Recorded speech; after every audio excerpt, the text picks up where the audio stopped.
ಪಾವಗಡ ತಾಲೂಕಿನಲ್ಲಿ ಶಾಸಕರಿಂದ ಜನಸಂಪರ್ಕ ಸಭೆ.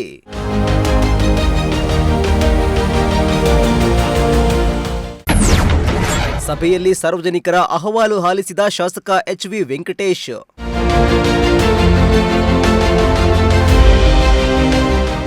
ಗಡಿ ತಾಲೂಕು ಪಾವಗಡದಲ್ಲಿ ಶಾಸಕ ಎಚ್.ವಿ. ವೆಂಕಟೇಶ್ ಅವರ ನೇತೃತ್ವದಲ್ಲಿ ಶಾಸಕರ ಭವನದಲ್ಲಿ ಜನಸಂಪರ್ಕ ಸಭೆ ನಡೆಸಲಾಯಿತು. ಈ ವೇಳೆ ತಾಲೂಕಿನ ವಿವಿಧ ಭಾಗಗಳಿಂದ ಆಗಮಿಸಿದ್ದ ಸಾರ್ವಜನಿಕರು ಸರದಿಯಲ್ಲಿ ನಿಂತು ತಮ್ಮ ಸಮಸ್ಯೆಗಳು ಹಾಗೂ ಅಹವಾಲುಗಳನ್ನು ನೇರವಾಗಿ ಶಾಸಕರ ಮುಂದಿಟ್ಟಿದ್ದು, ಸ್ಥಳದಲ್ಲೇ ಶಾಸಕ ಸಂಬಂಧಿಸಿದ ಅಧಿಕಾರಿಗಳಿಗೆ ಸ್ಥಳದಲ್ಲೇ ಅಗತ್ಯ ಕ್ರಮ ಕೈಗೊಳ್ಳುವಂತೆ ಸೂಚನೆ ನೀಡಿದರು.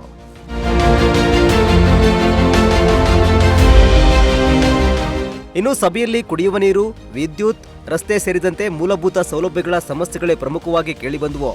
ಅಲ್ಲದೆ ಅಪ್ಪಾಜಿಹಳ್ಳಿ ಗ್ರಾಮದಲ್ಲಿ ಜಲಜೀವನ್ ಮಿಷನ್ ಕಾಮಗಾರಿ ಸ್ಥಗಿತಗೊಂಡಿರುವುದು ಹಾಗೂ ಇನ್ನು ಕೆಲವು ಮನೆಗಳಿಗೆ ವಿದ್ಯುತ್ ಸಂಪರ್ಕ ಕಲ್ಪಿಸದಿರುವ ಬಗ್ಗೆ ಗ್ರಾಮಸ್ಥರು ಶಾಸಕರ ಗಮನಕ್ಕೆ ತಂದರು.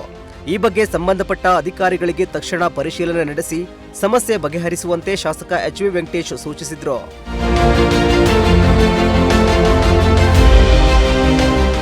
ಇನ್ನು ಇದೇ ವೇಳೆ ರೇಷ್ಮೆ ಇಲಾಖೆಯ ವತಿಯಿಂದ ಫಲಾನುಭವಿಗಳಿಗೆ ವಿವಿಧ ಸಲಕರಣೆಗಳನ್ನು ವಿತರಿಸಲಾಯಿತು. ಜೊತೆಗೆ ಸಭೆಗೆ ಆಗಮಿಸಿದ್ದ ಸಾರ್ವಜನಿಕರಿಗೆ ಶಾಸಕರ ಭವನದಲ್ಲಿ ಉಚಿತ ಊಟದ ವ್ಯವಸ್ಥೆ ಮಾಡಲಾಗಿತ್ತು. ವಿಶೇಷವೆಂದರೆ ಶಾಸಕ ಎಚ್.ವಿ. ವೆಂಕಟೇಶ್ ಅವರು ಸ್ವತಃ ಸಾರ್ವಜನಿಕರಿಗೆ ಊಟ ಬಡಿಸುವ ಮೂಲಕ ಆತ್ಮೀಯತೆ ಮೆರೆದರು. ಈ ವೇಳೆ ತಹಶೀಲ್ದಾರ್ ರವಿ, ತಾಲೂಕು ಪಂಚಾಯಿತಿ ಕಾರ್ಯನಿರ್ವಾಹಕ ಅಧಿಕಾರಿ ಮಧುಸೂದನ್, ಸಿಪಿಐ ಕೆ ಸುರೇಶ್, ಆಹಾರ ಸ್ಥಿರಸ್ತೆದಾರ ಶಶಿಕಲಾ ಸೇರಿದಂತೆ ವಿವಿಧ ಇಲಾಖೆಗಳ ಅಧಿಕಾರಿಗಳು ಸಭೆಯಲ್ಲಿ ಹಾಜರಿದ್ದರು.